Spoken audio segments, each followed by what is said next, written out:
Վերաբերյալ թեև առիթ ունեցել եք արտահայտվել, բայց ինչու Սամվել Կարապետյանը, ինչու հիմա։ Իշխանությունների վախերը ինչքան շատանում են, այդքան իրենք գնում են ոչ adekvat գործողությունների, չնայած իրենց քայլերը բոլորիս համար վերջին 7 տարին արդեն բացատրելի է ու ասել թե ինչու հենց հիմա Սամվել Կարապետյանին, ինչու հենց հիմա սրբազաններին, ինչու հենց հիմա եկեղեցու դեմ պայքարը իրենք շատ լավ հասկանում են, որ հայոց եկեղեցին այն կարևորագույն հենասյունն է, որի վրա միշտ հայ ժողովուրդը հույս է դրել, հույս է դնում ու հույս է դնելու ապագայում։ Դրա համար շատ երկար մտածել պետք չի, որպեսզի հասկանա, որ մարդ, որը փորձում է վերարտադրվել եւ ապրում ու կռիվ է տալիս այս երկրում միայն իր իշխանությունը պահելու համար, պետք է ոտնձգություն կատարի հայ առաքելական եկեղեցու նկատմամբ։ Ինչու Սամվել Կարապետյանին, որովհետև եթե մի քիչ լավ ես պատկերացնում տվյալ անձնավորության հանրային դիրքը, հանրային կշիռը, հնարավորությունները, այս տասնյակ տարիների ընթացքում Հայաստանի ու Արցախի համար արած ամեն ինչը բարձ է, որ առաջնային թիրախ է դառնալու տվյալ անձնավորությունը եւ բոլորս է տեսնում ենք, որ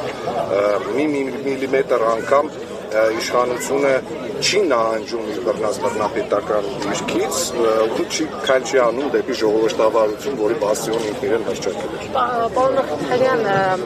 իշխանությունը մասնավորապես Նիկոլ Փաշինյանը այսպես պրոպագանդում են, ասում են, որ իրենց պայքարը եկեղեցու դեմ չէ, այլ անհավատ եկեղեցականների եւ եկեղեցին իրենց համար սահմանություն է։ Միշտ հիշում ենք իր խոսքը, հա, բնութագրում է եկեղեցուն, որը չուլանանոց էքսարկել եւ այլն։ Այս սրանք ուզեի արձագանքել, որ իրենք այսպես փորձում են իրենց գործողությունները արդարացնել, թե իբր մենք անհավատ եկեղեցականների դեմ ենք պայքարում, ոչ թե մեր սուրբ եկեղեցու։ Իսկ ով է որոշում եկեղեցականի հավատավոր կամ չհավատավոր լինելը։ Եթե ինքը, որը ասում է այդ հանձնաժողովը ես եմ կազմելու, ես մի քանի հարց եմ տալիս, հասկանում եմ տվյալ մարդը, օրինակ պասպահում է, աստվածաշունչ կարտացել է իր կյանքում, թե չէ, կներեք Նիկոլ Փաշինյանը իր ամբողջ կյանքի ընթացքում այնքան բաներ է ասել ու արել 180 աստիճանով հակառակը, որ մեկնաբանել իր մտքերը Ես ուզում եմ ձեզ հիշեցնեմ, որ 2019 թվականին այդ մարդը ասում է, որ Արցախյան հարցի լուծումը պետք է ձեռնտու լինի Հայաստանի ժողովրդի համար, Արցախի ժողովրդի համար եւ Ադրբեջանի ժողովրդի համար։ Կասեք, այդ երեքից ում է մենակ ձեռնտու եղել Արցախի հարցի նման իրենց պատկերացման վերջնական լուծումը։ Իմ պատկերացմամբ Արցախի հարցը չի լուծվել դեռևս ու սա լուծում համարել չի կարելի։ Տվյալ անձնավորությունը կարող է ասել ու խոսել ինչ ուզում է։ Մեկնաբանել իր ասածը այսօր այսպես, հետո ասել ասուլիսների ժամանակ ինչի ես նման բան եմ ասել։ Խոսում է այդ մարդը կրթության մասին, ասում է կրթություն։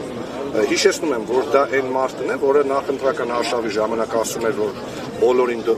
շինելու է, հետո դոմփել բառներ գրել իր էջում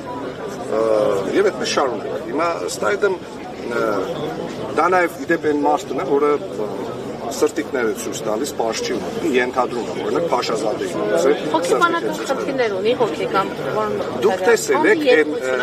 դուք տեսել եք այն ռիլը,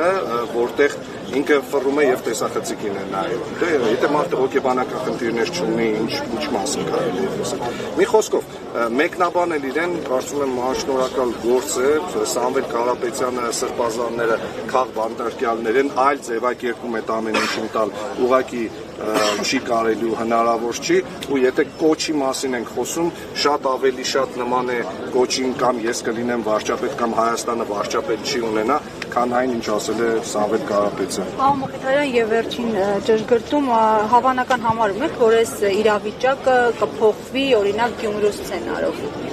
Խոսքը ընտրությունների մասին է։ Տեսեք, եթե գործը գա հասնի ընտրություններին, նախ պետք է այդ ընտրություններին ճիշտ հաշվարկված պատրաստվել խոսքը ընթանում ընդդիմության մասին։ Այսինքն հիմիկվանից կարող են ասել, որ հանգուցալուծումը հնարավոր է լինի